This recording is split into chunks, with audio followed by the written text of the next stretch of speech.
Wave.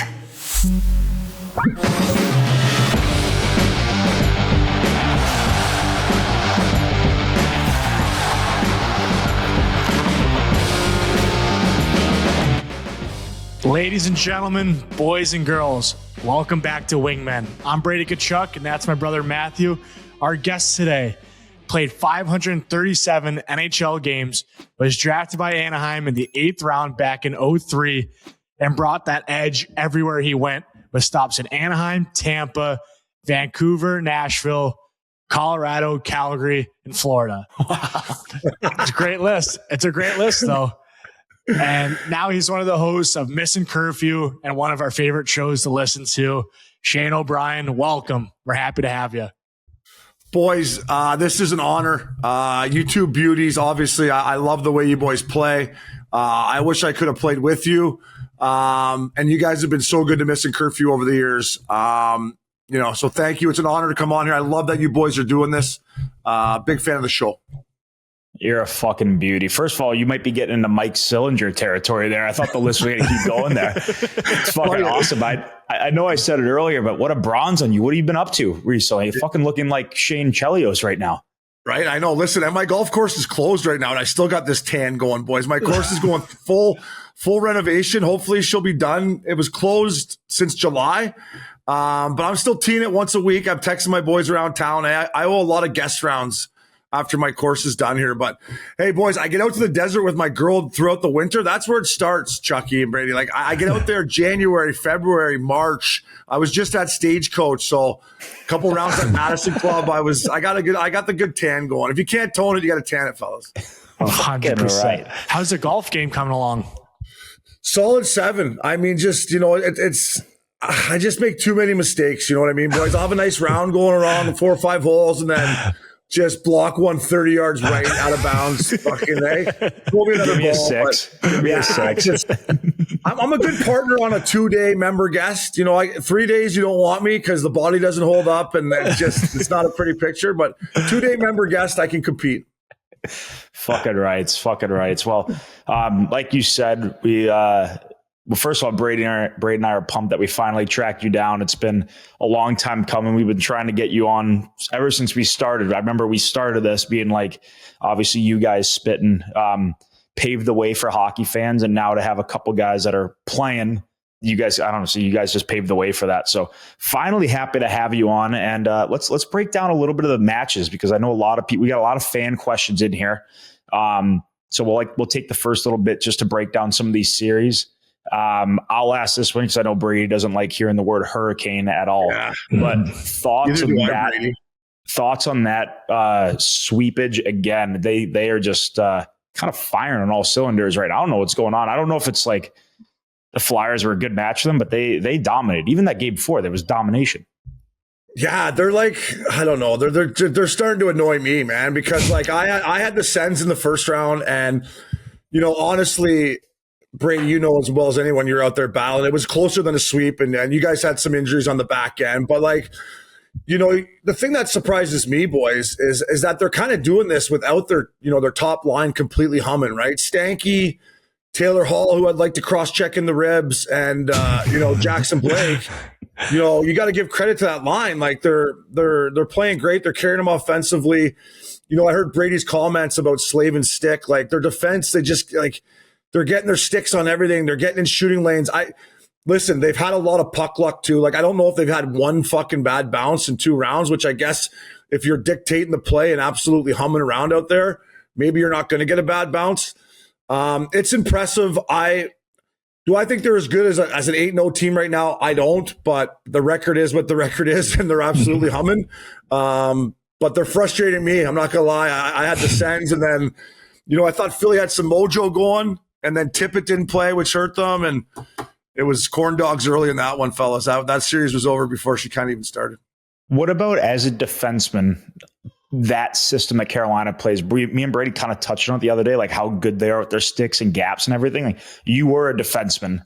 So like watching them, like how hard is it just for the fans, because we can't relate as being a defenseman? Like how hard is it to play that system and always like skating forward, gaps, the full strike man on man, like in the whole zone like that?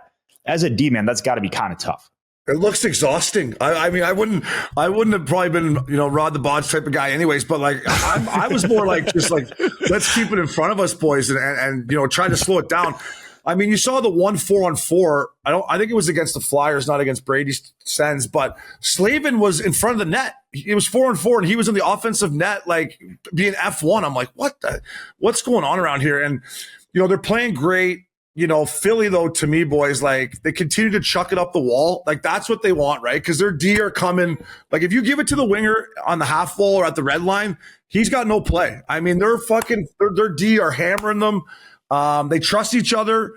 But to me, man on man, the way they play, I mean, you guys did in Florida the last 2 years to them. You kind of exposed them. But I just thought Philly played right into their hands, continued to rim pucks, and they were just up the forward's ass the entire night. But they have great sticks. They can all skate.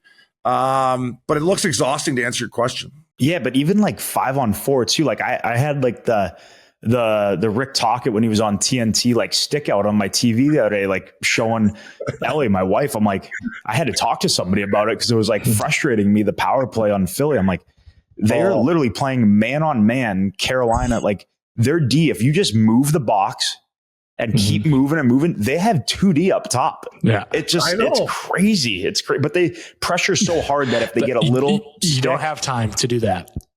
They're right in your pocket. You need to have some Boise State, Brady. Come on. Like, to have some Boise State. I'm an effort guy. It's me and Freddie. Yeah. He's my man. Yeah, exactly. Yeah. You need your bro in the half wall to slow it down and just fucking start throwing backhand sauce to the bumper guy. Just butter sauces. Just like, here you go, boys. That'll break your pressure. But I'm with you, Chucky. And I'm no PP guy. I was no PP guy. But like, I'm watching them being like, exactly what you're saying. Like, if you could just break this pressure, they're so horny that you got them. But as Brady said, it's easy from the couch here with a glass of red wine when I'm watching on TNT. But. Yeah, that's like exactly what I was doing. But I just don't understand. Like, well, I do understand because they're so good and they pressure so hard. Like, if you have time, just keep moving that box. Keep moving that box up and bring the 2D at least on one side where you can have the 1D up top. I mean, that's like you said, it's easier on the couch with a glass of wine. But okay, quickly, we want to get into all these series, so we're just going to kind of rip through it. So, Buff Montreal, thoughts on this so far? I got to give credit just to the Montreal rink right now. My baby's crying. That's awesome.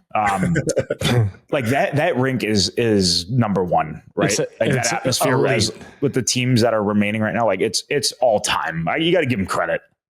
Yeah, it was absolutely humming. I mean, I was just trying to think, like, if I was playing there, the distractions in the city, you'd really have to focus in and be like, boys, we're trying to win a cup here, eh? Like, let's not worry about what else is going on around here. But yeah, it was absolutely humming. I mean, Chucky, you talk about, Philly's lack of power play. I mean, Montreal's power play it's elite. It's a weapon. I mean, anytime, they get on the power play, they're not only scoring, they're getting looks, which then gets momentum. If I'm Buffalo, Tage and the boys in there, I'm a little concerned with the way Game 3 went, just with the speed. I thought Buffalo for the first time, maybe all playoffs and maybe all year, looked like the slower team and they were getting beat to all the pucks. But as you two guys know more than anything, they win Game 4. You're going back to Buff, feeling good. But Montreal, my boy Marty St. Louis got them humming. Their power play is it's a weapon. Yeah, no, what I like too about this series now, it's feisty. Like you saw it, like the end of the scrums, the battles. Like, I mean, you have Anderson, and who's been playing great too is Greenway. And I know we both have played with him, but no, to your point, I think that's probably two of the most skilled teams in the league. That now I like how they have that jam that they're playing with, and that, like, you can see the hatred there, and just and I think that's just tell us about, like, for those two teams, like young guys, like a guy's like, Carrick comes back into the lineup. Like, what do you think, he does for a team like Buffalo? Cause that was a big loss when he was out, but he plays that way too. He's stingy and hard to play against. Yeah, I love that guy. I watched him out here when he was, was down in the jungle with San Diego and got called up to Anaheim and he started chucking him with everyone, and good PK guy, and got to know him. He's a great guy. And when they put him in the lineup, I think for Game 3 was his first game, right? I was like happy to see him back because it was a freak accident, right? In the fight, he hurt his elbow or whatever. Yeah. Then Wi-Fi got him with a little stiff right there. You got to, as the boys from Home by Three say, you got to keep your chin tucked, fella. Carrick had the chin exposed. I'm like, oh, fella, keep that chin tucked. I was actually going to ask about that play because we've got a lot of questions about like fines versus suspensions. First of all, where does the line drawn with stuff like that? Because now the way I look at it, I mean, somebody on Buffalo is probably going to just attack somebody with a glove on punch. But do you think that stuff in playoffs, I try to tell people it's really hard because it really is like, it's a full on series, right? You got to win the series, but each little moment adds up for that. So in game 4, is Buffalo going in there trying to win the game? Or are they going to try to like send a message to try to ultimately win the series? Like, cause you have to push back. Yeah, but you can't take penalties, right? Because they'll make you pay, which is like the toughest part about playoff hockey, as you two beauties know. But I was always like, for example, that game's over. That's when you go out there and you get your licks in, right? Like, okay, boys, they won this game, they won the battle, but they're not winning the war, and this guy's not getting out of here without either a stiff right or something. Like, I give credit to what Wi-Fi did. I thought Carrick should have been ready, but to me, I would have just dropped my gloves right away. Like, I maybe that's an old school mentality, but if the game's out of hand and there's a scrum in the corner late, I'm not asking questions. My gloves are off and I'm grabbing somebody. That's when like we're chomping at the bit for a graveyard shift. Like, just boys, let's see you back in the locker room. Yeah. Just keep the gloves on the bench. Exactly. It's like, Obi, it's like your boy Monty Kidfella. The first year or actually both the year we lost to Vegas and the first year we won. If we ever lose in a game, Monty Kid said, "You never lose a game without a melee." Yeah, I'm like, there's no better way to describe that. Like, it's got to be. Got to be. You got to bring some sort of momentum into that next game. And that's what I loved about Ryan Getzlav when he was captain out here for the Ducks, and I was with Getsy. You're like, we're going to fight our way out of this barn tonight, boys. We may have lost this game, but we're fighting our way out of here. Like, we're not just going quietly. And, that's the one thing to me, like, obviously the game's changed, but, what I love this about you two guys, it's like, okay, if you beat us tonight in the game, we're going to let you know that the series isn't over. But coming in, Chucky, to answer your question in game 4, like before the game, I think I'd be like, boys, we got to be careful here. I know we want to get Wi-Fi back, but we can't be, we can't give them 2 power plays and be down 2-0 before, the second TV timeout here. So let's just try to win the game. For sure. All right, let's move on to the old Ducks versus Vegas. Quater putting a question here from some of the fans. The big ones about Marnes lighting it up. And what do you think the big reason why he's lighting it up? And how do you see this best of 3 going now back in Vegas, which is both places look like tough places to play right now. Like they're great atmospheres in the series too. Yeah. Well, he doesn't have to play you guys anymore, right? He doesn't have to play the Florida Panthers and you guys breathing down his neck, cross-checking him and Bennett running him over. And, then he had to deal with Tampa before that. Like, listen, obviously the pressure of playing in Toronto, it obviously got to him, and he didn't have the play of success that he probably wanted or, could have done in Toronto. But he comes out here, he plays a Utah hockey club that I love. I love their team. But their top players are probably not the most physical guys, right? Like, so he gets through that series, and you guys know more than anyone. He starts getting to some points and getting his touches. Then he comes into Anaheim series where their top players, once again, are probably not the most physical guys. Carlsson, Terry, Cutter. And now he's just got some mojo going. But to answer your question, I think getting out of Toronto and getting away from the Sunshine State boys and having to deal with all you guys over the years, I think he's kind of like, hey, this is kind of nice. And he doesn't have to, answer to the Yahoo medias in Toronto after every game. He just goes out and plays. And I think, right now he's proven a lot of people wrong, including myself. He's proven me wrong. Yeah, I'm happy for him because he is a world-class player. Like he does some things that, even going back to my days of playing with him in London, like it was the easiest job in the world playing with him and playing with Dvorak. Like they were so good, and they're still so good. It's funny, like you mentioned, like the Toronto stuff, like answering questions stuff. Like the only thing, like that series against them always feels like a 2-month series instead of 2 weeks, just because like you're never probably answering as many questions, or like everybody's available too in that series. So it's kind of tough. But one thing about that is like you're always answering questions. So say you play on a Monday and then you don't play again till Wednesday. You're answering questions Monday night. Say it's a loss too for them. You're answering questions about that Monday. You have to come to the rink Tuesday. You're answering questions about Monday still. You come to the rink Wednesday. All right, game day. Like it's a new day and you're answering questions about Monday. So like the only time you're moving on is after that next game. So it is kind of tough. I could see how it would get like a little bit annoying, but that's also like, that's part of it. I went through it in Vancouver with Luongo, and I used to say to the media guys, like, are you guys trying to make it harder here or what? Like, you guys want us to lose, or like leave them alone. Quit asking them the same question over and over again. Like you said, right? You lose the one game, it's 2 days of him having to answer the same question over and over. It's like gets repetitive. But I just want to say this about Marner, boys. I'm not going to say the coach's name, but a buddy of mine who's coaching, I said, what is it about? Like, what about Marner is so like, you know, and he's like, Obes, he's great defensively. He never takes penalties. And when he has an opportunity to make a play, he's a world-class player and can make a play. I'm like, so you don't care that he's not the most physical guy? He's like, it doesn't really matter to me because of those other 3 boxes that he checks. And I kind of looked at it like, kind of not like a meathead. I'm like, okay, that makes sense from a coach's perspective, right? Like he's not causing you penalties. He's good defensively and he's a world-class talent. He's really good at too, Obi, is like, he's always quick to close. So like even forechecking, I mean, I'm never really back there, but say I would have the puck on the wall. I know he's not coming. He's not going to run me through the boards, but his anticipation is so good. I dink it one way or reverse it the other. Like he's reading it. You almost have to like work as a double agent against him. Like, you know, he's going that way. He knows you're going that way. And then you have to like make the simple play because he might not think that's it's hard playing against guys like that. They're really good. What do you think?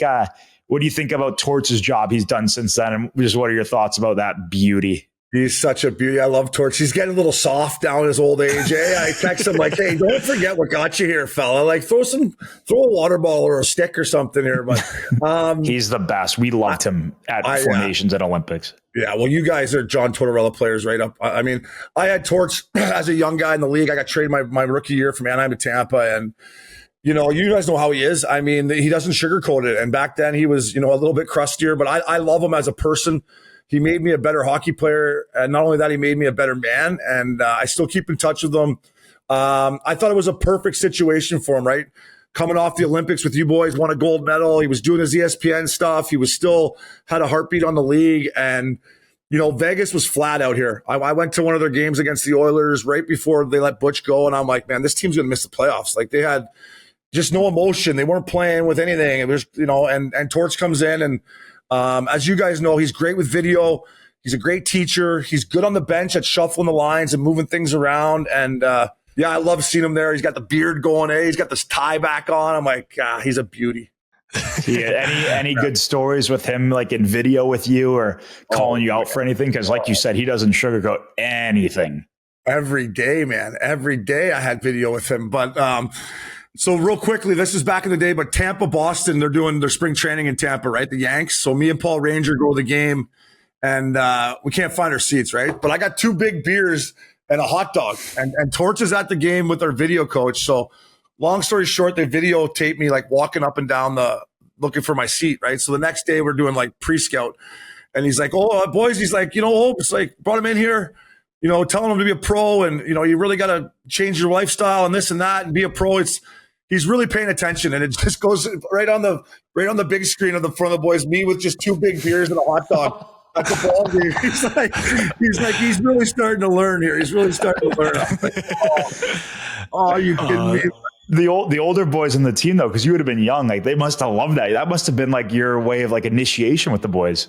Yeah, they loved it. Marty and Vinny and Richie, the boys were dying. I was just like, I was already under it, right? That year. I'm like, I don't need any more attention here. I'm just like trying to get through we were having a tough year, but Torch, man, he was great to me. But I'll never forget, we third period going into Buff, we were up like whatever, 4-1, and we piss away a 3-goal lead.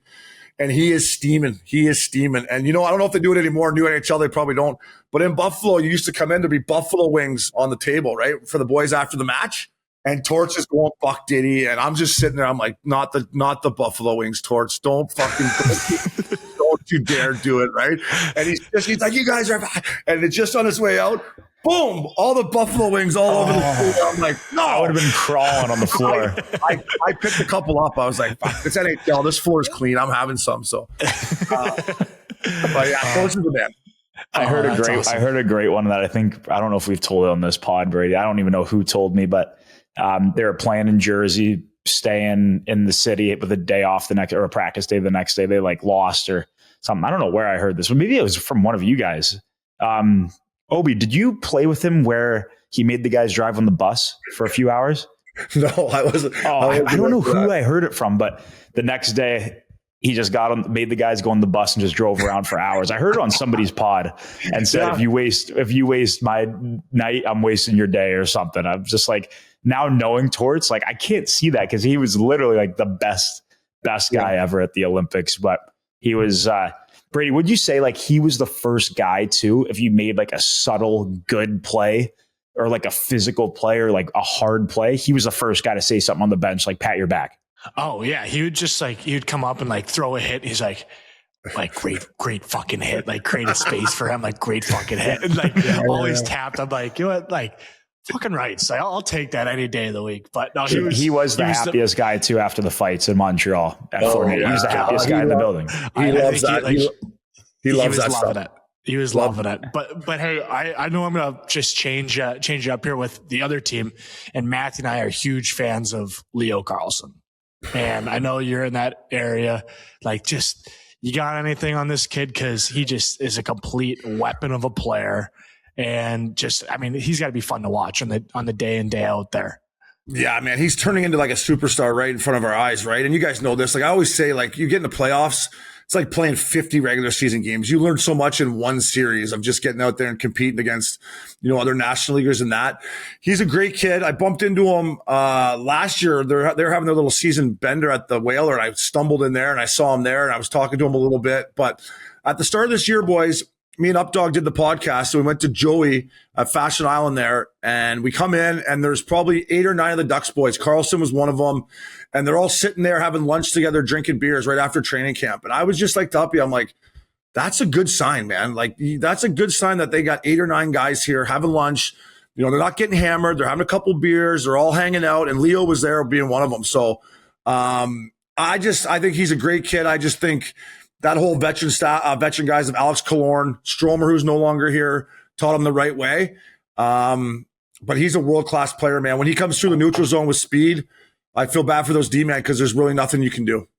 They might be the team to beat too in the next 5+ years out there. Like they're trending. They are fucking trending. They're gonna be awesome. Them in San Jose are gonna be problems. That's for sure. Like when I was in the league, San Jose, LA, Anaheim, it was like you come out last year, you're like, oh man. Hopefully we got a rookie party in Hollywood just to salvage the trip.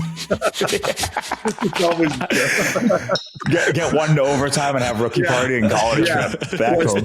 2 points in a rookie party, not bad. 2 points in a rookie party. Speaking of them being, the future probably wagon in the West, the 2 big dogs in the West right now playing each other, Brady and I think, and Minnie in Colorado. I wish that, I'm happier now that I think the games are moved up because Carolina swept. But fuck, it's hard to stay up down here in Lottie, especially with the baby. It's hard to stay up too late to watch it. So I haven't really watched a ton, watched their whole game 3. Minnie looked awesome. What are you seeing in that? And is in your opinion, winner of that winning it all, or at least the favorite? Yeah, I think whoever wins that series, and I think Vegas, let's see if they can get past the Duckies, but I do think Vegas is built for like as long as the longer the series goes, better for Vegas, right? They're veteran, they're big, they can kind of. So I'm not going to say they would be a cakewalk, but the Central all year has been an absolute beast out here. I love Billy Guerin. I know you boys do too. The team he's put together, bringing the Foligno brothers together and letting them just muck it out on the 4th line. If that doesn't get you going, I don't know what will. But I just thought the speed of the Avalanches over the course of a 7-game series, I don't know if Minnie can keep up. Now, if Quinn Hughes has the puck the entire game, they might be able to, which Quinn could very well do. But which he did the other night. I was just about to say that. Yeah, I listen, it's a big game tonight. I don't think it's – I said going back to Minnie when they were down 0-2, I'm like, this isn't over. And I think it's far from over. But yeah, Chucky, to answer your question, fella, I think whoever wins that series is definitely the favorite to win the mug. Fuck, they've got they're just so fast, both those teams, especially Colorado. They just come at you in waves, especially at home. That is such a loud rink. Like it's hard to think there. You got the altitude, which, nobody's a fan of, but fuck, they are good. They are really good. Obi, while we got you, we just went through some of the series. That is awesome. Just thinking about it now, going through the teams that you played for, I'm not telling you to rank your experiences there, but maybe the top 3 spots along the way for you and why. Like, I think that's a fucking great list of teams. You're in South Florida. You're in both Floridas. You're out west in Anaheim. Fucking Van. We all love Van as a city. Awesome. So maybe just touch on a few of your favorite spots along the way and why. Yeah. So I was lucky. I started in Anaheim and, I got traded, 2 days before the deadline, but that team went on to win the Stanley Cup. And, I remember when I got traded, I called my dad and said, I got traded to Tampa and, she's like, oh, it'll be a good opportunity for you. And I said, yeah, but I think I just lost the Stanley Cup, Pops, because, we had Pronger and Niedermeyer. They played half the game each, right? So every time you had Niedermeyer or Pronger on the ice, and then, the rest of the D were pretty solid. And we had Solani and Getzy and Pears and Pens. And, playing on that team my rookie year was just, all we did was win. To be around those Hall of Famers and those veteran guys. Like, I learned so much about being a pro and what it took to win and having fun at the same time. But when it's time to drop the puck, you get after it. So that as a rookie was unbelievable. Tampa was a good time as well, but then I would probably go Vancouver. Just because you're in a Canadian market. We had good teams. We won our division both the years I was there. I was single and just a pack in the city, man. Like I would go out by myself. I wouldn't even need a teammate. I'm like, I'm just gonna go out by myself and see what happens here tonight. And I wouldn't want to play there losing. But winning there in Vancouver was unbelievable. And then top 3, I'll put Nashville. People talk about my partying in Vancouver. The most I drank was in Nashville. I mean, I lived on Broadway in Second. Like, I would leave the Bridgestone Arena and I'd be walking home and I'd be like, Friends in Low Places being played. And I'm like, fuck, I'm going to go in for one. And the next thing it's the hardest walk in sports. It's the hardest walk in sports. You're right. And I'm like, next thing you know, I look at, I'm like, fuck, it's 6:00. Like, I've been here since noon. I better go home. So I love it. I was just telling one of the guys on the team the other day at the rink, like, who's a little bit newer in the league. The league is in a better place when Nashville is cooking. Oh, that is one of the best spots to live, to be. It's close to home. So Brady and I always have gone there in the summers for trips. What a spot. And that atmosphere there too. Talk about an electric atmo. That is right in Nashville's pocket right there. Yeah. And it's a lot bigger now, though. I wish it was the size it is now when I played there, because there was no real place to hide. I remember Barry Trotz pulled me in like 60 games in. Hey, boys. He's like, oh, let me come talk to you. I was like, oh, Uncle Barry, what does he want here? Like, well, I didn't even do anything last night. He's like, what did I tell you when we traded for you? I was like, be a good teammate, play tough, PK, like, be a good team, like glue guy. Like, he's like, no, about the city. I'm like, he's like, it's a small town. Slow the fuck down. He's like, you're going out way too much. I'm like, he knows everybody there. That's awesome. He's like, I know the whole town. I'm like, yeah, you do. You're right. You do. Yeah. Going back to Van, Obi, what were the Twins like, and what was it playing on those teams winning the division every year? Like, talk about playing in a market where when you're winning, you are just a god there. Yeah. And for the first thing I thought when I walked in and met the Sedins was, how the fuck am I going to tell these boys apart? Like, when I first got there, I'm like, how am I ever going to, like, these guys are like, whatever, obviously super identical. So probably like 2 weeks in, 10 days in, I walked in and I kind of just like something I picked out. Hank's head was a little bit rounder. I'm like, Hank. He's like, yeah, you got it, Obes. So from that day on, I could tell them apart, but just the nicest guys, man. They obviously did everything together. Like, I mean, if one guy, they were tea drinkers on the plane. Like, if Hank was having a tea, Danny was having a tea. They love playing poker, 2 good poker players.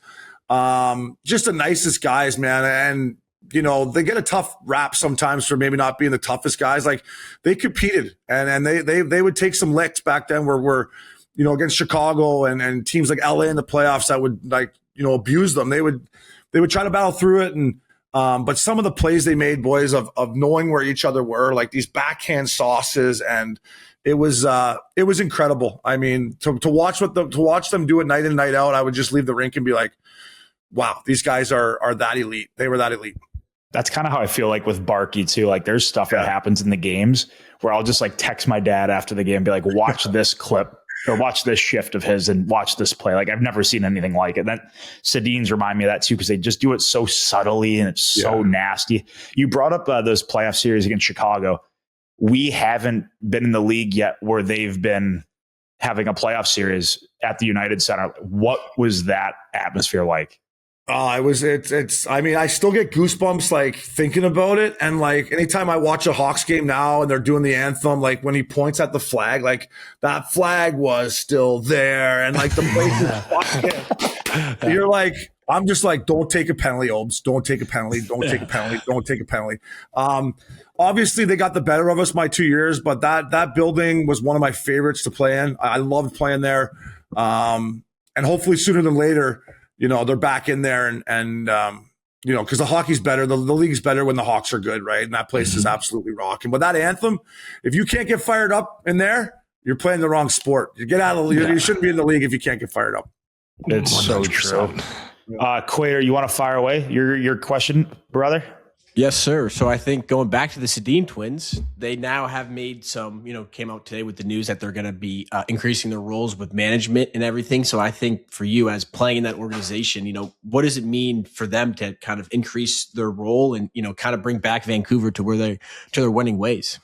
Yeah, I would say it's about time. You know, obviously they were around the team. You know, as an ex-Canuck, like, you know, you look back a few years ago and, you know, they had Quinn Hughes, JT Miller, and Bor Hovrat at one point. And then like all of a sudden you fast forward 3 years later and none of them are there. It's like, whoa, like I would never trade JT Miller ever. I don't care what the fuck is going on. I would never trade that guy.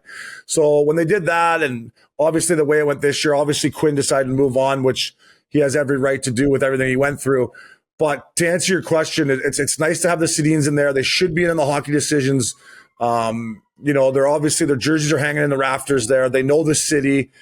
People love them, and they're very, very smart hockey guys. So I thought they were in the hockey decisions before, but I guess they weren't. So that's encouraging for us Canucks alumni, because it was ugly there this year, man. That was tough to watch. I'm happy you brought up Millsy. Just want to throw this in there quickly. Like, easily one of mine and Brady's favorite teammates we've ever played with. I know it's just like a quick 2 tournaments. Like he's right in there in the top 3 or 5. Would you say, Brady? He's the best. I love spending time with Millsy, and he's a gamer too. He doesn't back down. Doesn't back down from nobody. But what he was so good at too, Brady, at that tournament, I know we talked about it earlier, but like he's had 100 points a couple of years ago, like sees the game so well, so offensive, so smart, so skilled, so strong. And at that tournament, like completely bought into the role he was given, the identity he needed to be, it's the little things, the locker room DJ, like the chirps, the keeping it light. Like he fit right in there with us. Like I don't think anybody else could get a word in that locker room, even though everybody did. It was because it was like you and Millsy just sitting right next to each other fighting for who had the mic. It was the best. We loved him. By the way, I'm just saying, I met you two beauties, and I've come to get to know some other guys, Kels through USA Hockey, and you know, the mojo you guys had going into that, you know, obviously the Four Nations was unbelievable. Didn't come out your guys' way, but like how close-knit group you guys were going in there. And then the fact that you guys all stayed together in the village, you two guys were rooming together, the Hughes brothers. I got to be honest, I'm a little bougie, boys. If I was in the Olympics, I'd be like, you know what? I still want the Four Seasons Hotel. All right, maybe I'll come back here to the Olympic Village to see the boy.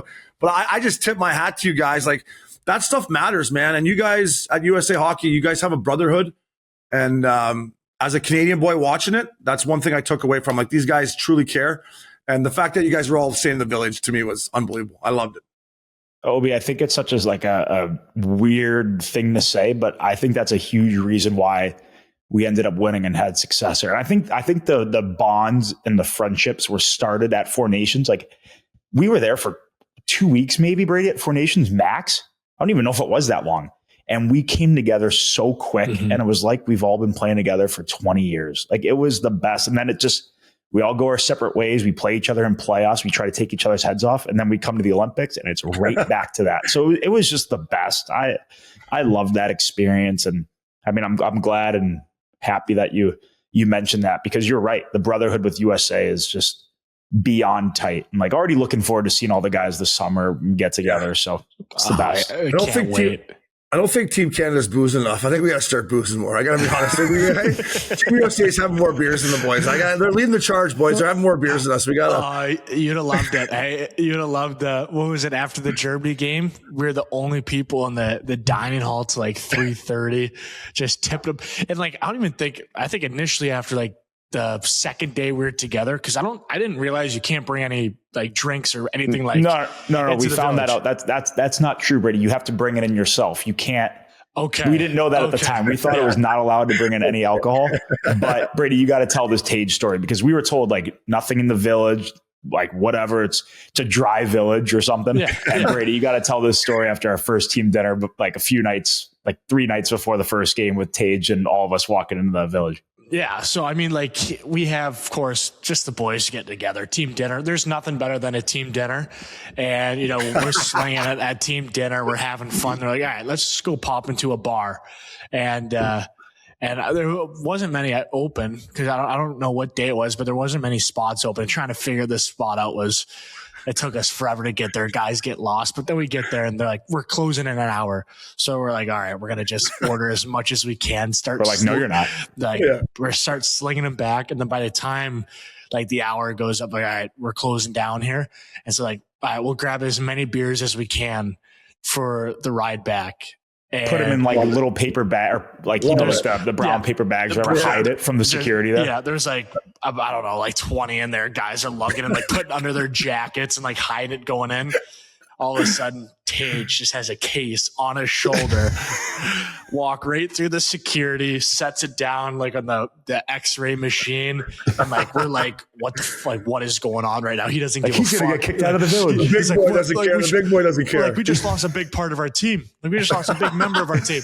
And then like, they say nothing, and he's just walking in the village, like those speakers, just with the case right over his shoulder. So I'm like, all right, I knew we had a tight group when we were going through that. That was a blast. So yeah, I knew once Tage did that, we had a very good chance of winning it. I'm like, oh fuck, everything's working right for us right now, fellas. Brady, fire away. Last question for Obes. Yeah. So this is the big question. This is kind of best what we segment built around. In podcast history right here. We love this segment. Best segment. It's the Obes. Who do you have as your wingman of life, career? Like Matthew said, could be on ice, could be off ice, but who's a wingman for you? Oh, it's a great question. And hey, everyone needs a good wingman. Hey, boys, you guys know that more than anyone. I'll give honorable mention. I got to give honorable mention to my boy Updog, right? You know, the Updog is a legend himself. But for me, it's got to be Joffrey Lupul. We got drafted together, not in the same draft, but I was a year after, whatever. And we met each other at rookie camps. And then the lockout year, boys, we played together in the American League. He wouldn't have been there. He would have been in the show, but there was no NHL. And, so that's where we kind of became brothers, so to speak, right? And, I made the team in Anaheim because he got traded for Pronger to Edmonton. But anyways, Loops kept saying, you got to come, you got to stay in Newport after the season. This is where you want to be. And, I always stay with him. And then he built a new house, and I started renting his old pad, and, we go up to Hollywood on the weekends together and train together, play golf together. So Loops was my wingman. He put me in some pretty good opportunities. I probably wouldn't be living out in Newport if it wasn't for Loops.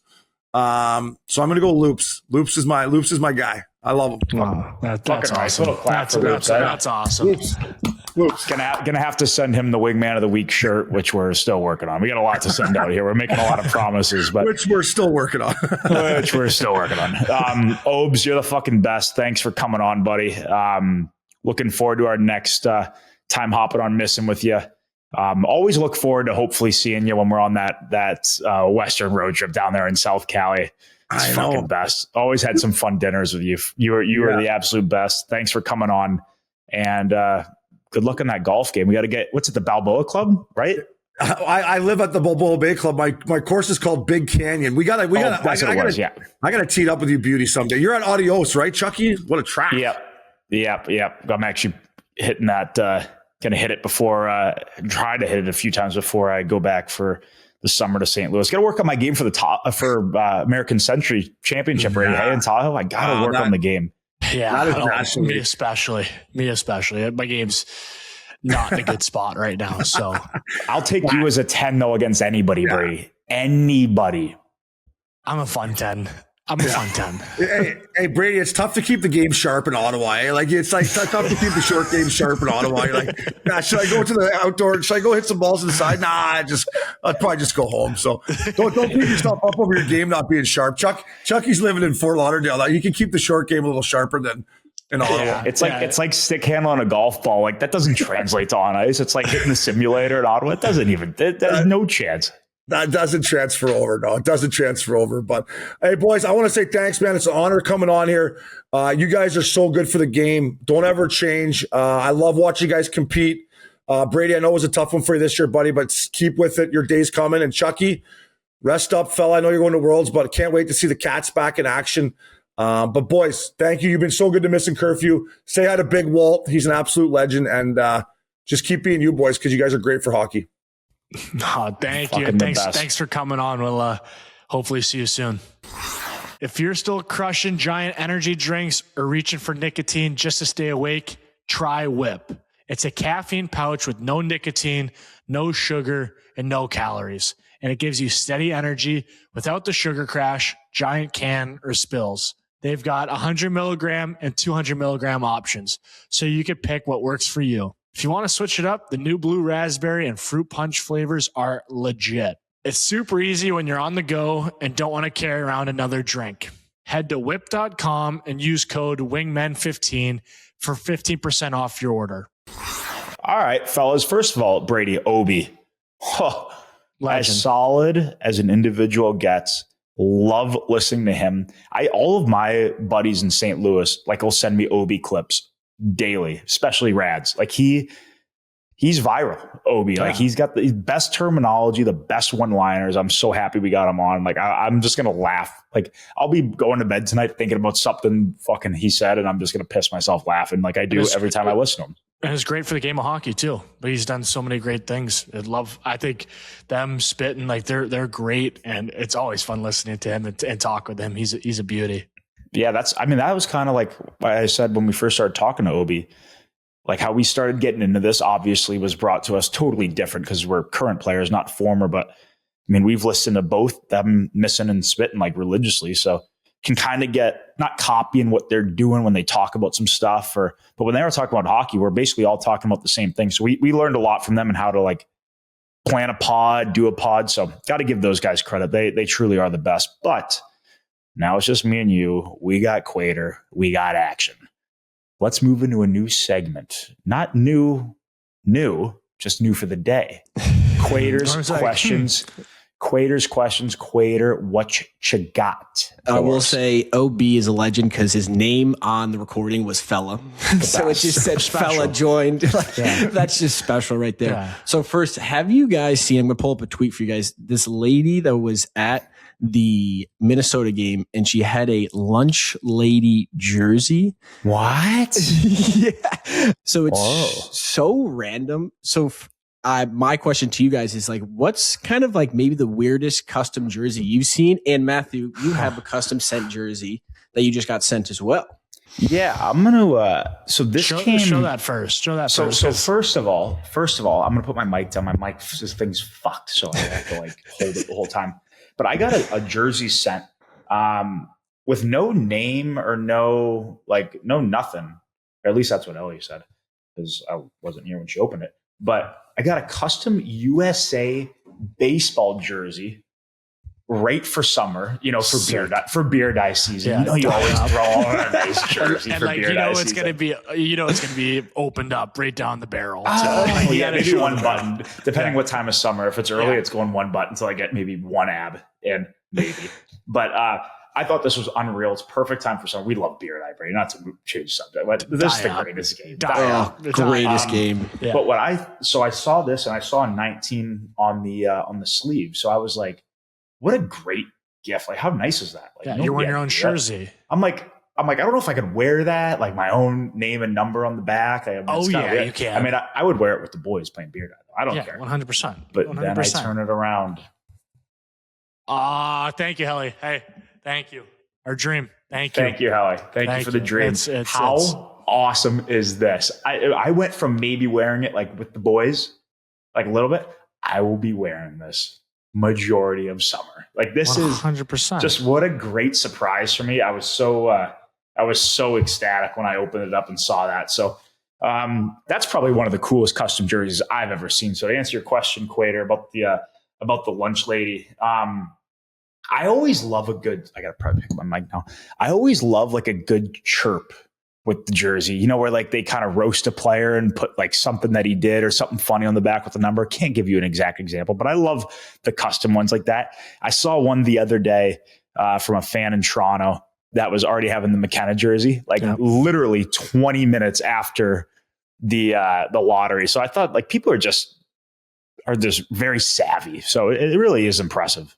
Yeah, I'm trying to think of my favorite is like the guys that get traded that they like tape their number and then they tape over the nameplate with a different player. I'm just like, that doesn't really work that way, but yeah, exactly. I'm just like, well, okay, that makes sense. But I mean, some of the like bad ones, like, you know, like the ones that are fucked up are hilarious. It's like that, I mean, I don't even know one off the top of my head, but the ones that are sick-minded, like those are outrageous that people would put that on a jersey and wear it. But wear it. Yeah, that's the craziest part. They're wearing it on themselves, like out to a game. Yeah, it is wild, but I don't know what this lunch lady number one, I don't know the backstory. Would love to find it out. I don't know. So I'm asking people, like, for the listeners, like if there is a story, maybe she always been there for like years and she's just known as the lunch lady. Like when I think of her, I immediately think of like, you want some sloppy joes? I immediately think of that. Sloppy joes.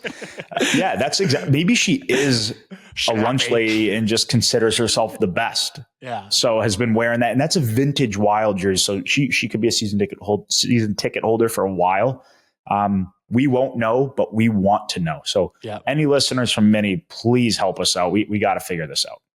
And that was my only question. And so we have two voicemail questions. One's hockey related, and then we have a little uncle and dad question again. What? Fucking right. I love that. That's what we're all about. Family.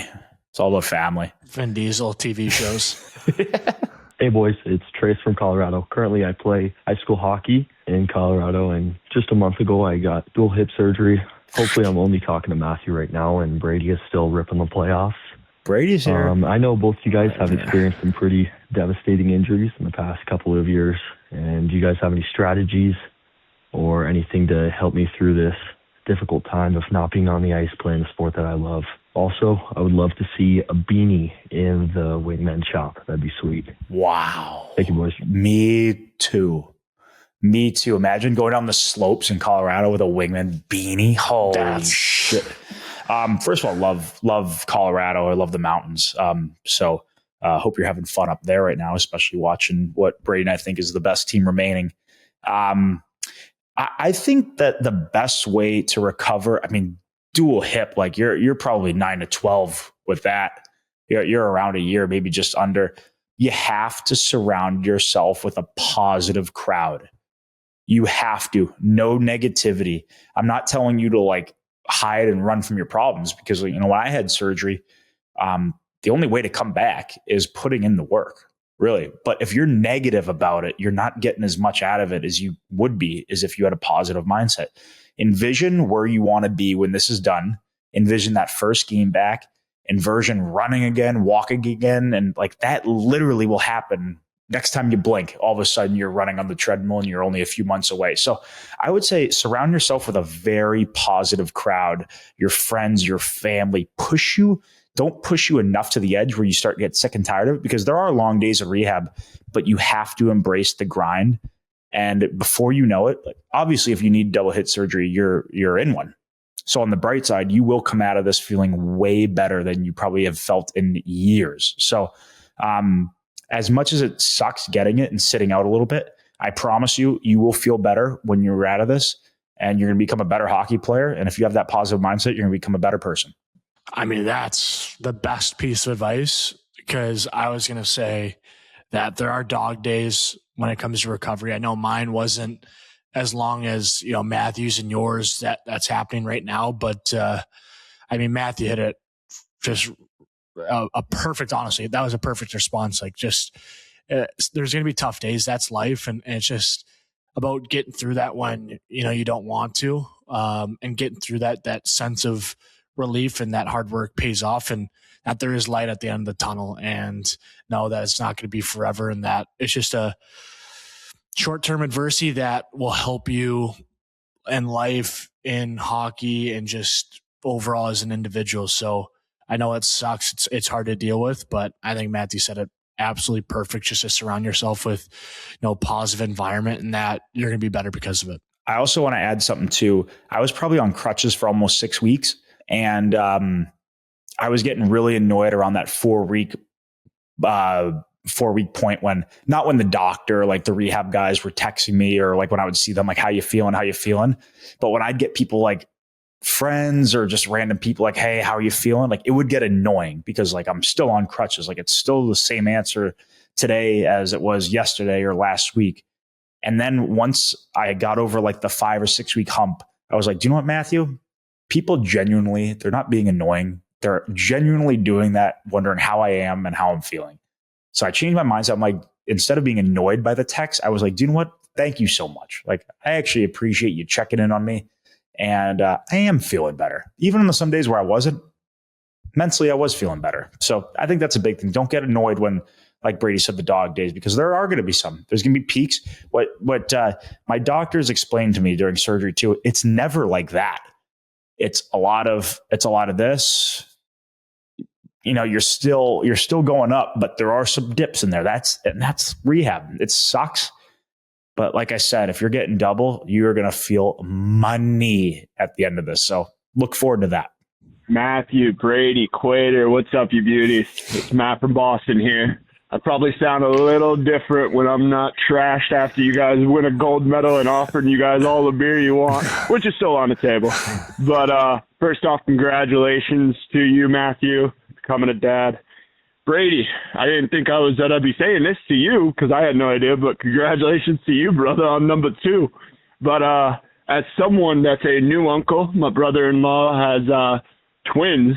They just celebrated their 1-year birthday about a month ago. And my question to you guys is, what are the keys for me to be the ultimate Funkle?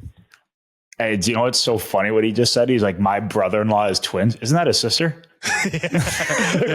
Why don't you just say his sister? It's like when the one Shark Tank episode where the guy's like, my wife's father-in-law, so-and-so. And he's like, so your dad? That's what that just reminded me of there. I wanted to laugh there so loud. I could answer this first, Brady, because I'm more experienced as a Funkle. Yeah, because you haven't met Millie yet. You're not there as much as the parent. Obviously, I don't know how the distance way, how close they are, or how much you see him or see the twins. But you are a breath of fresh air in their lives. I'm not saying they're going to get sick and tired of their mom and dad. I'm not saying that at all. But when I came this year to Ottawa, when I wasn't playing, it was a game day for Brady. So Brady did the whole morning skate, nap, go to the game. I had like 5 or 6 hours of just me and Ryder. And I went in there with the mindset. I got bag skated too. Terrible. I felt awful. I was gassed. I went in there in the mindset. I go, whatever he wants, I'm doing. He has the keys to the castle today. I am a yes man. So I think the keys to being a Funkle is you do whatever the hell they want. And that could be anything. That could be watching the same YouTube video 45 times of of Brady's interview. You just do it. And it's not a grind because you're not there as often as the parents are every single day. So I would say simple answer, Matt, you are a yes man and you're going to be a yes man. Don't pick favorites either. I don't care if you're going to have one of the twins. You treat them equally and you have more fun with them than anybody in the world will have. And that is the recipe to being the best Funkle. That's a great answer. I can't wait to be a Funkle to Millie. That's for sure. And don't mind a bribe either. Bribe the kids. If the parents aren't, at a certain age, if the parents are like, no Sprite or whatever, you give them a little Sprite on the side. Like, there's no issues with that. They can't get mad at you. You're the brother or the brother-in-law and whatever. So I would definitely say tire them out too. Be the uncle that just tires them out. Yeah. So when they go back to the parents, they're asleep or they're already done. So that you can look at the parents and be like, hey, you kind of owe me. You owe me one here. Yeah. Quater, I'm so happy you said that because like I felt the exact same. I felt like I owed it to Brady and Emma.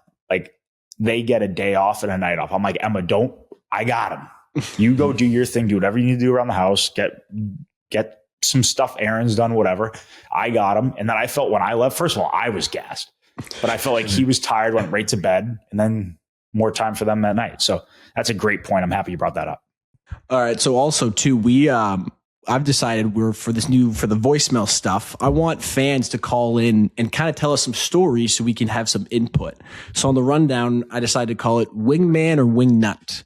Beautiful. So leave a voicemail line. It could be a story about anything. Someone that was an all-time wingman on the ice, like in the classroom, in a situation where you're younger, you're in where you had a lot, street fight. I don't know, whatever it is. With chicks. I mean, it can be anything. It can be anything. So, and we want to hear your stories and think about it. Was that person a wingman or a wingnut? And wow. And so I would love to hear what people classify as wingmen or and give our thoughts. So the voicemail, it's kind of like a goat versus woat thing. Like very, very similar. Yeah. I love it.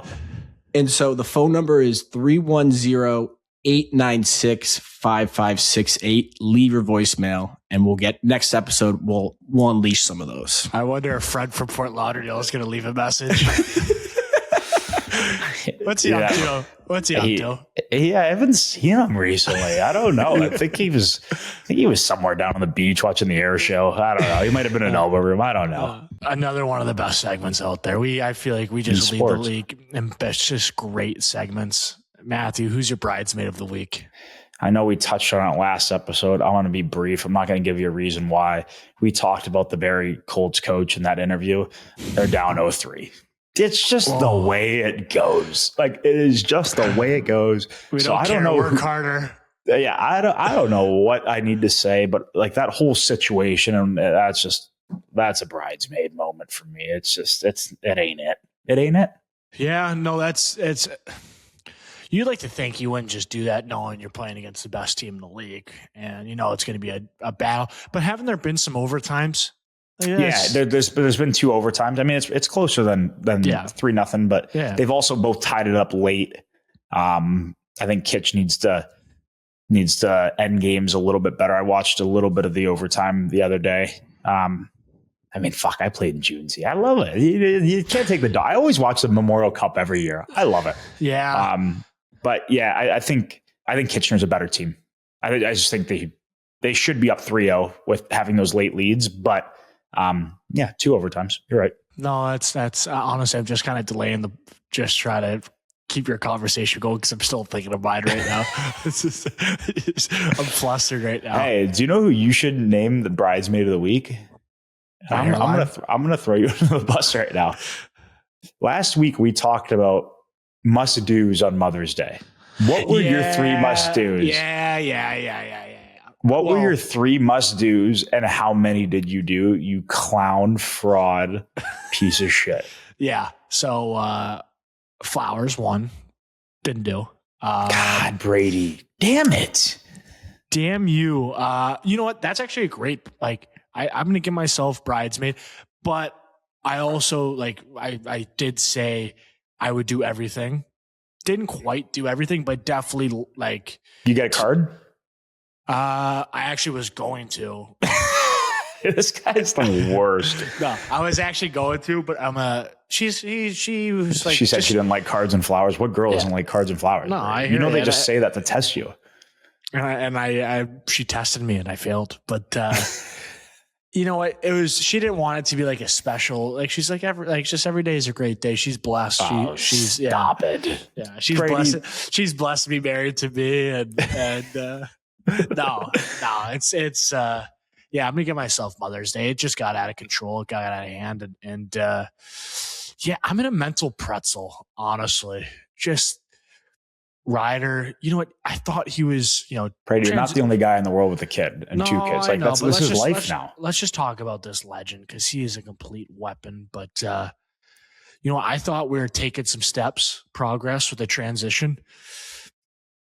The amount of headbutts that he's given himself in a tantrum that we can't explain.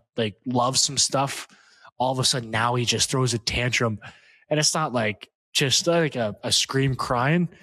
this kid wants to put his head through the floor. Mhm. And it's just like, buddy, you can't be doing that. Like, I like it. And I'm now not he gonna wants, lie. and then I pick him up. His head's coming right for my head. And he just wants to headbutt me. So still an animal, still a legend, but we're gonna have to figure out these headbutts because it just can't happen. It just, then you see like he's just got like a little purple red just dot here. I'm just like, buddy, can't be doing that. And he's like looking at me like I'm crazy that he can't headbutt things. So I'm like, all right, you can headbutt me a little bit, but no more headbutt the floor. I love it. I love it. He is the GOAT. He really is. He could arguably be Wingman of the Week every week. We just have to spread it out. And Yeah, Brady, we have to spread the love. I'm going to make a little transition here for Wingman of the Week, the number one greatest segment in podcast history. And I'm going to call on myself to go. Last week, I did something that isn't allowed, but I allowed it on this pod, on the Wingmen pod, and I named 2 Wingmen. We can't do that, even though it's so well deserved. But we just can't. It's a special pod, and it's a special honor, and there should only be one. And I have 3 this week, and it's just tough. What the fuck is going on? Brady, you're going to hear my 3, and you're just going to be like, I could see why you couldn't pick one. 100%. Okay, so here are my fire 3. away. I'm starting it off with the first ever double Wingman of the Week in Wrath by Pilot. Yeah. Brady, that's automatic. let's get into this on the next episode because we didn't have, whatever in the program today, but I have to, you know what? I'm just going to talk about it right now. One of the greatest experiences of my entire life, top 3, and it might not have been 2 or 3. Like it was that special. How skilled these pilots are, how well conditioned they are, how prepared, how great of a team that the Thunderbirds are. There's 132 or 136 people on the team, guys and girls, and they all have different roles. And like, it's like a great hockey team. Like you only need to be really good at 1 or 2 things, right? Don't step on somebody else's toes. Don't do their job. You do your own job. And what I saw from the whole Thunderbirds that day was, like I said, it was a top 3 moment of my entire life, and it might not have been 2 or 3. Like it was crazy. I did not puke. I did not puke. Nice. Proud of you, Brady, I almost blacked out. I did almost black out. So gotta go quick story here. So when we get there, I have to do my physicals. I have to do my breathing. I got to get fitted. I got to try on the mask, test out the oxygen. I'm passing everything. But I'm meeting with the physician, and it was one of those like, don't be alarmed if you throw up. It happens way more than you think, like most times. And don't be alarmed. Did you have like a puke bag? I had a puke bag on me, like everybody does, just in case on the side. And don't be alarmed if you black out. It, again, happens more than you think. Yada, yada, yada. Be prepared. But they taught me everything, how to fight it, so I wouldn't get to those, those moments. So I did not have to puke the whole time. First of all, I hit 9.5 Gs for a second or 2. I think it was more like 2 seconds. Were you just like tight? Like was your like chin actually tucked? Brady, I've never felt anything like. I had an untucked chin when we went to the above 7 Gs for the first time. My head went like this. Oh, and I couldn't move it. I couldn't move it this way. I thought like the old head snapped. I think there was a little crack in there.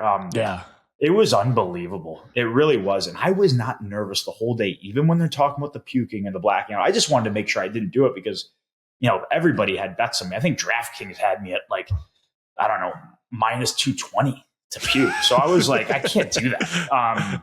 I can't do it. All my buddies here, I think they wanted me to puke. Everyone was jealous. They wanted me to have a bad experience. But I was like, this is going to be the best day of my life. And so I did it, didn't puke, didn't black out. And then all of a sudden, we're probably 2/3 of the way in the flight. We already hit the 9.5 Gs. We hit high 7s. We hit, everything, all for a few seconds. And that's a grind. It really is. Mm-hmm. But Wrath, my pilot, made sure that I was prepared, let me know when they were coming. I got to prepare with the pushing in the feet, squeezing the ass, fighting the blood, coming down, fought it, kept it up. It was all good. And then he goes, Matthew, this is Wrath saying this. Matthew, the plane is yours. He goes, grab the stick. So I had a control thing on the back with me too. He goes, grab the stick. It's yours. What do?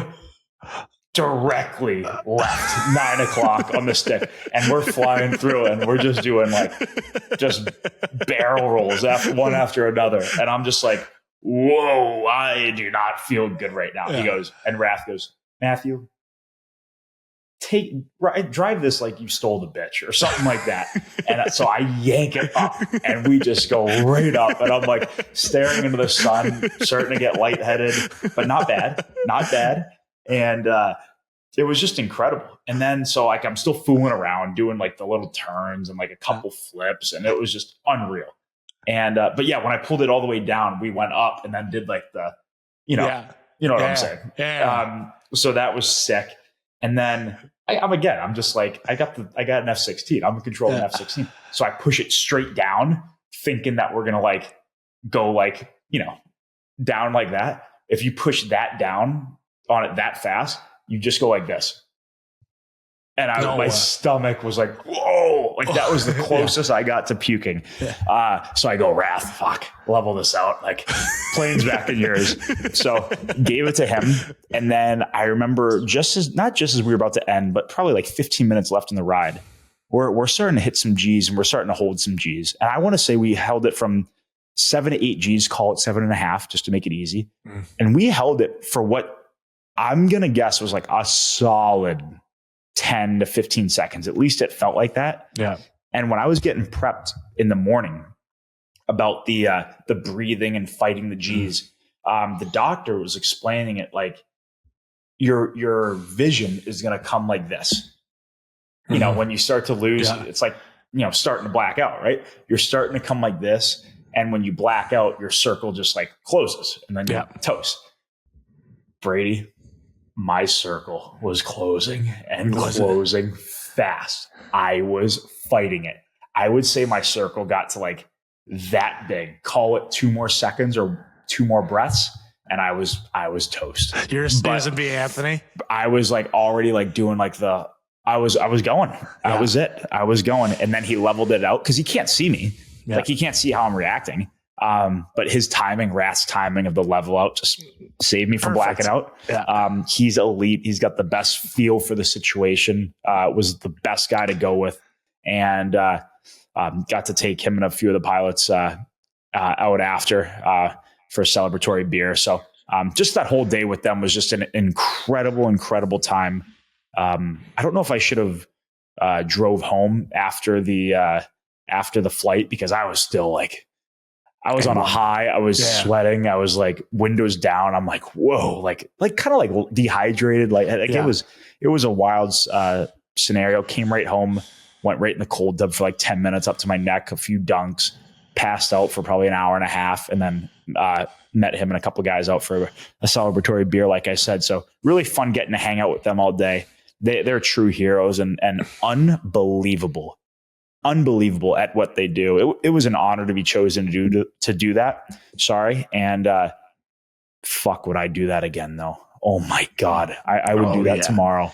Oh yeah. And they're actually stationed out of their base is out of Vegas. So right after that, I texted Hanny because they've been trying to get in contact with Ikes, Hanny, a couple of the USA boys ever since the Olympics to take them out, but it just hasn't lined up. So when their season's over, I'm going to make sure to try to link them all up, because especially Hanny, like he loves that stuff. Noah, he would be all about that. So hoping that works out. But yeah, it's just an incredible day.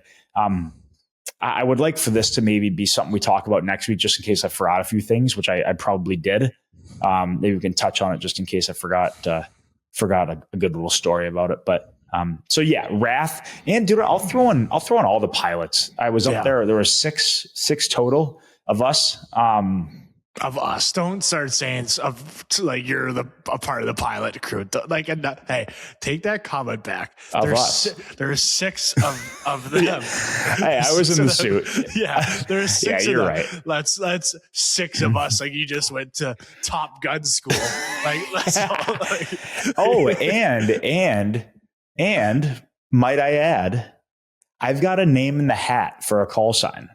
Yeah, I was going to ask since you're a part of us, what is your call name? Yeah, so we were kind of chatting, just me and Wrath, because we were going over. So first of all, it's not official and I want to have Wrath on here. 100%. Wrath will be a guest on here. He will. I promise you, he will be a guest on here. I will move heaven and on earth to heaven. Is it heaven on or heaven and earth? And I'm going to sell myself to be the next guy because I am very jealous of this experience. Yeah, Brady, this is right up your alley. That's why I kept telling him like you would love it. It would be like one of the greatest days of your life.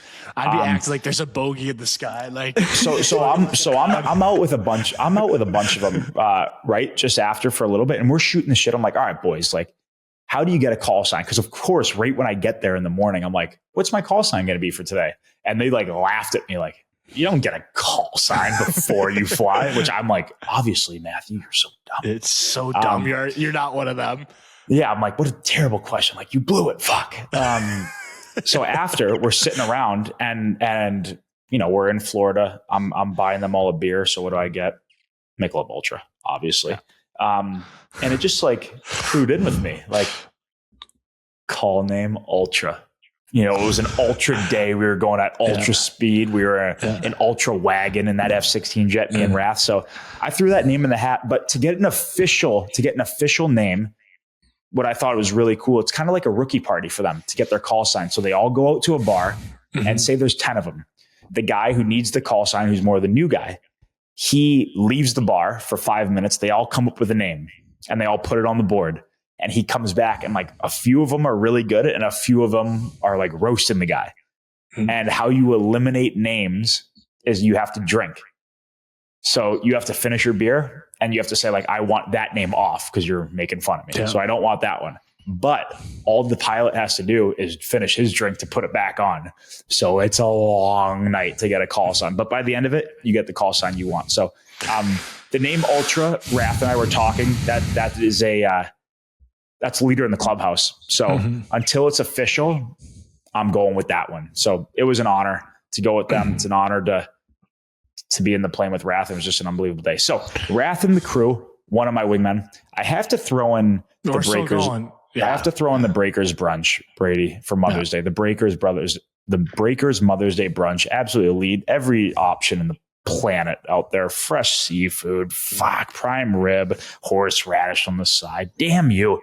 I'm throwing that in there. And I'm doing a little bit of change in Millie the last few nights.